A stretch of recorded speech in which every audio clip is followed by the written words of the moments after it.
Құрметті әйе, сізді бүгінгі туған күніңізбен шын жүректен құттықтаймын.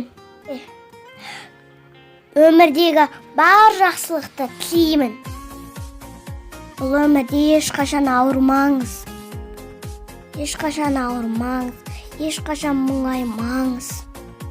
Әрқашанда жүзіңізден күлкі кетпесін. Осындай әп-әдемі болып, гүлдермен фотоға түсіп жүре беріңіз. Көкем екеуіңіз Ғарышбек ағаның қызығын көріңіздер. Ал қызық деген не ол?